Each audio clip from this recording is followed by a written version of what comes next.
अभी तक हमने देखा कि जियांग थक हार बेहोश हो गया था, जिसे लिनोई चेक करने लगी कि कहीं मिस्टर जियांग की सांस से बंद तो नहीं हो गई है, बट वो जिंदा था। इसलिए तब जाकर लिनोई को सांस आई। और वहीं दूसरी तरफ लिनोई के फादर परेशान होने लग जाते हैं कि लिनोई अभी तक घर क्यों नहीं आई है। तो तब कैन कहता है कि एक्चुअली आज वो अपनी फ्रेंड के घर रुकने वाली है। तो ये सुन वो चुप हो गए, मगर फिर बाद में फ्रूट्स के ऊपर कैन से लड़ने लग जाते हैं।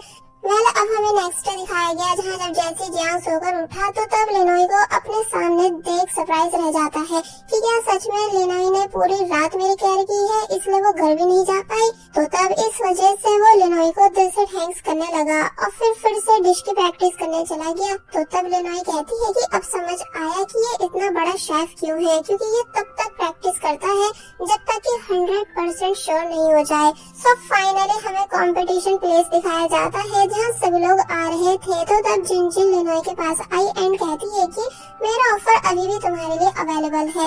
एक्चुअली जिनजिन को पूरा कॉन्फिडेंस है कि वही जीतने वाली है एंड जियांग हारने वाला है, इसलिए वो अब भी लिनोई से उसकी साइड आने को बोल रही थी। तो तब जियांग लिनोई के पास आया एंड बोला कि नो थैंक्स, लिनोई मेरे साथ ही खुश है। तो तब जिनजिन इन दोनों को गुड लक बोलकर यहाँ से चली जाती है।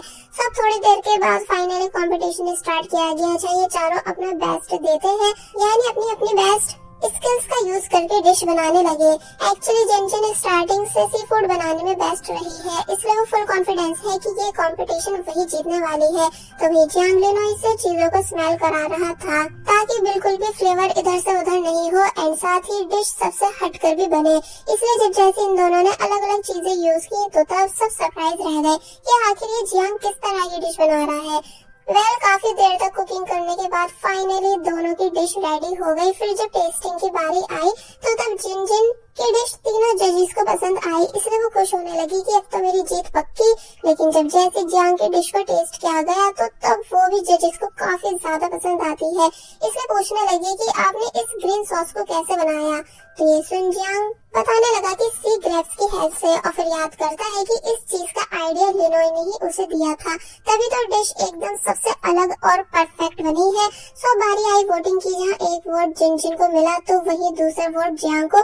सो देखना ये था कि थर्ड वोट किसे मिलता है, इसलिए सभी लोग शांत हो गए। मगर जब जैसे ये वोट जियांग को मिलता है एंड उसको विनर अनाउंस कर दिया जाता है तो तब लिनोई काफी जोर से चिल्लाई एंड डायरेक्ट जियांग को टाइटली हग कर लेती है, जिसे कुछ देख जियांग भी स्माइल करने लगा। यानी कि ये इन दोनों का बेस्ट मोमेंट बन गया, जहाँ ये दोनों बहुत ही ज्यादा खुश हैं। लेकिन वही जिनजिन अपसेट हुई और फिर रूल के अकॉर्डिंग अपना नाइफ जियांग को दे देती है।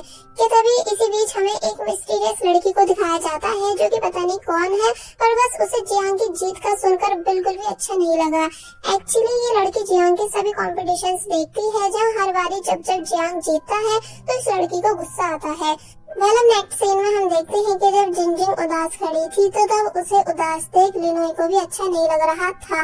तो तब जियांग ने समझाया कि ये कंपटीशन है जिसमें ऐसा ही होता है, जहाँ कुछ लोगों को तो हम खुद से चैलेंज कर देते हैं, वरना हमें वो करना होता है जैसा नेशनल कंपनी हमसे कहती है, तभी हम टॉप शेफ की लिस्ट में बने रहते हैं। तो ये सुन लिनोई चुप हो गई और फिर ये दोनों साथ में बातें करते हुए यहाँ से चले जाते हैं।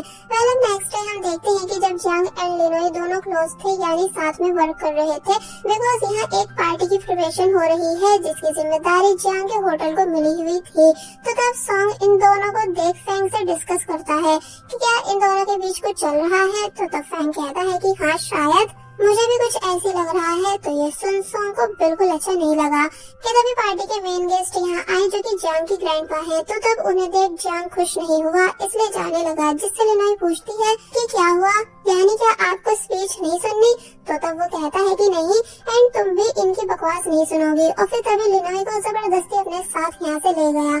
ग्रैंडपा इस स्पीच के दौरान पहले एक फेमस शेफ को सभी से इंट्रोड्यूस कराते हैं और फिर बताने लगे कि मैं अपने होटल का हेड शेफ अपनी ग्रैंड डॉटर सूजी को बना रहा हूँ, जो कि आज ही अब्रॉड से वापस आई है।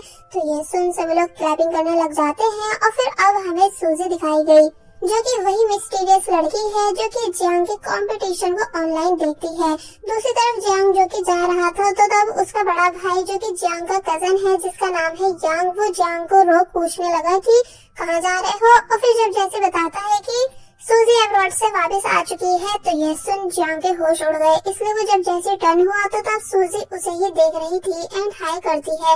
लिनोई को कुछ समझ नहीं आया कि आखिर ये लड़की है कौन, कि तभी उसे एक कॉल आई जिसे अटेंड कर उसे पता चला कि उसके फादर मिसिंग है। तो ये सुन वो बहुत ही ज्यादा परेशान हो जाती है, इसलिए जियांग से छुट्टी लेकर तुरंत यहाँ से चली गई।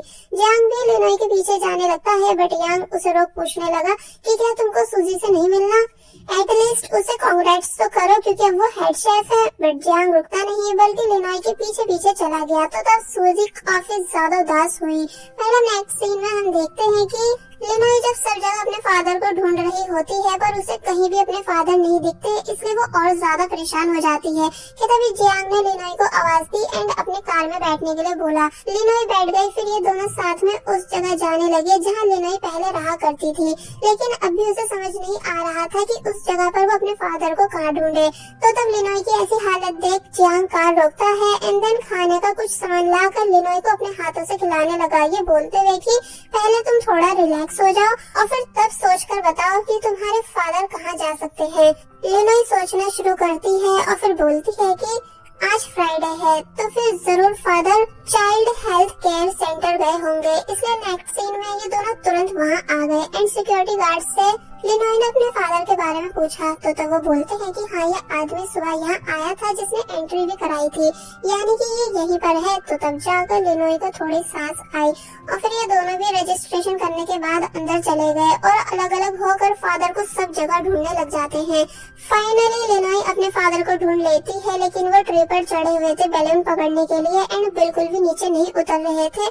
तो तब जियांग भी यहाँ आ गया जो कि लिनोई से कहता है कि तुम फिक्र मत करो, मैं अभी उन्हें नीचे लाता हूँ। और फिर तभी खुद भी ट्री पर चढ़ गया एंड फादर से अपना हाथ पकड़ने के लिए बोलने लगा, लेकिन वो उसकी सुनते नहीं। और फिर जब जैसे गिरने ही वाले थे तो तब जियांग उन्हें पकड़ लेता है, जिस वजह से उन्हें तो कोई चोट नहीं आई बल्कि जियांग के शोल्डर पर काफी जोर से चोट लग गई।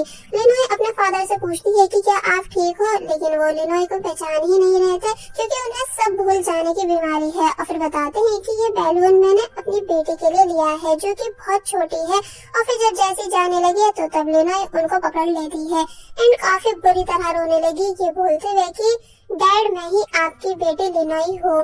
तो वही जियांग खुश होता है फाइनली लिनोई के फादर को ढूंढकर एंड इन दोनों को साथ में खुश देखकर। जिसके बाद अब घर का सीन दिखाया जाता है जहाँ कैन भी अंकल की कंडीशन सुन हैरान हुआ और फिर पूछता है कि वैसे क्या सच में मिस्टर जियांग ने तुम्हारी हेल्प कराई, जबकि तुम तो बता रही थी कि वो बहुत ही ज्यादा रूड है। तो तब लिनोई बोलती है कि हाँ वो रूड तो है पर अब शायद थोड़े चेंज हो रहे हैं।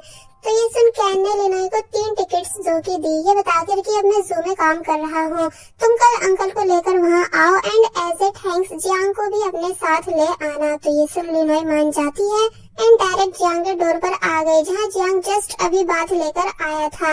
इसलिए लिनोई पहले जियांग को थैंक्स करती है आज के लिए और फिर कहने लगी कि क्या मैं तुम्हारे हेयर ड्राई करा दूं। और फिर तभी खुद से अंदर आकर जियांग के हेयर ड्राई करने लगी, ये बोलकर कि अरे वाह तुम्हारे हेयर तो बहुत ही ज्यादा सॉफ्ट है, मैंने सुना है कि जिनके हेयर सॉफ्ट होते हैं उनका दिल भी सॉफ्ट होता है। तो ये सुन जियांग कहने लगा कि मैंने कभी ऐसी बकवास नहीं सुनी।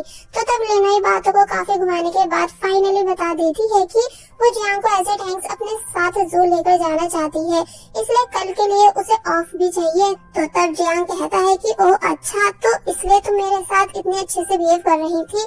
और फिर तभी जाने से मना कर देता है।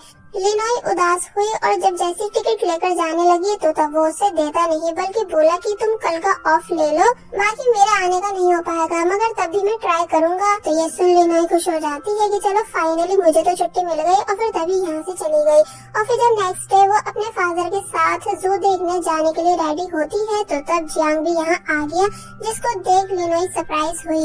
लिनोई के फादर बोलते हैं कि अरे जियांग बेटा तुम। तो ये सुन जियांग सरप्राइज रह गया कि क्या अंकल मैं आपको याद हूँ। तो तब वो कहते हैं कि हाँ तुम कितने बड़े हो चुके हो। तो ये सुन जियांग खुश हुआ मगर लिनोई अपने फादर को चुप कराती है, ये बताकर कि डैडी मेरे बॉस है, मेरे बचपन का दोस्त जियांग नहीं। और फिर जियांग से सॉरी करने लगी, ये बताकर कि मेरे डैड तुम्हें मेरे बचपन का दोस्त समझ रहे हैं। और वही दूसरी तरफ होटल में जब जैसी अनाउंस हुआ कि मिस्टर जियांग एंड लिनोई दोनों ही आज छुट्टी पर हैं, तो ये सुन सॉन्ग को अच्छा फील नहीं होता। वेल फाइनली हमें जू दिखाया गया जहाँ आकर ये तीनों बहुत ही ज्यादा खुश खुश हुए, इसलिए सभी एनिमल्स को देखते हैं, बहुत सारी फोटोज भी क्लिक कराते हैं जहाँ पर जियांग कितना ज्यादा एंजॉय कर रहा है ये तो हम सभी देख ही पा रहे हैं। जिराफ को खाना खिलाते टाइम जब लिनोई डरने लगी तो तब जियांग ने उसे आगे किया और फिर बाद में जोर जोर से लिनोई पर हंसने लगा। एंड देन लिनोई से अपनी कुछ फोटोज भी क्लिक कराता है। बबल्स को देख लिनोई झूमने लग जाती है तो तब जियांग ने लिनोई को काफी सारे बैलून्स भी ला कर दिए और बस फिर ऐसे ही ये तीनों बहुत ही ज्यादा एंजॉय करते जाते हैं। जिसके बाद अब दिखाया जाता है कि फादर स्वयं को देख जिद करने लगे कि मुझे इसी ब्राइट खिलानी है तो तब लिनोई जल्दी से अपने बैग से फूड निकालने लगी, पर अब क्योंकि वो जियांग के काफी ज्यादा क्लोज हो चुकी थी इसलिए जियांग शाय फील करने लगा, यानी उसकी हार्ट बीट्स फास्ट हो जाती है। जियांग देखता है कि लिनोई कितनी ज्यादा क्यूट है इसलिए उसने चुपके से लिनोई की फोटो क्लिक कर ली और जब खुश होकर उस फोटो को देख ही रहा था कि तभी फादर आए और बोले कि तुमने फोटो क्यों ली है, इसलिए गुस्सा करने लगे कि तुम हो कौन जिसने मेरी बेटी की फोटो क्लिक की है। जियांग डर जाता है कि तभी लिनोई भी यहाँ आ गई और अब इससे पहले कि फादर लिनोई को कुछ बता पाते कि तभी उनके माइंड से बात निकल गई। सो फाइनली कैन भी यहाँ आ गया जिसने जब जैसे लिनोई को आवाज दी तो तब लिनोई काफी ज्यादा खुश होने लगी, लेकिन जियांग नहीं बल्कि वो मुंह बनाता है क्योंकि वो लिनोई को कैन के साथ देखकर हमेशा जेलस होता है। और फिर ऐसा हुआ भी, यानी कि जब लिनोई कैन से बातें कर रही थी तो तब जियांग का ध्यान सिर्फ इन दोनों पर ही था, यानी वो बस बार बार इन दोनों को ही देख रहा था। फादर बताते हैं कि मुझे वॉशरूम जाना है तो ये सुन जियांग जब जैसे फादर को वॉशरूम ले जाने के लिए उठा कि तभी फादर ने यहीं पर अपना कंट्रोल खो दिया, जो देख सब शॉक रह गए। बच्चे शोर करने लगे कि देखो वो अंकल इतने बड़े हैं फिर भी उन्होंने क्या कर दिया है। तो तब लिनोई भी यहाँ आ गई एंड जियांग जल्दी से अपनी जैकेट से फादर को कवर करने लगा। सब लोग इस मोमेंट के फोटो क्लिक कर रहे थे तो तब जियांग चिल्लाकर उन सभी को यहाँ से भगाता है एंड देन कैन से बोला कि तुम अंकल को वॉशरूम लेकर जाओ। तो तब कैन उन्हें अपने साथ लेकर जाने लगा जहाँ साथ में लिनोई भी गई। जियांग जल्दी से बेंच पर पानी डालता है एंड उसे क्लीन करता है तो तब लिनोई जियांग को ऐसा करते हुए देखती ही रह जाती है, मन में ये सोचते हुए कि जियांग कैसे उसके फादर के लिए इतना सब कर रहा है, जबकि स्टार्टिंग से लिनोई ने जियांग को सिर्फ एक विलन ही समझा है। और बस फिर इसी सीन के साथ पार्ट 5 यहीं पर एंड हो जाता है।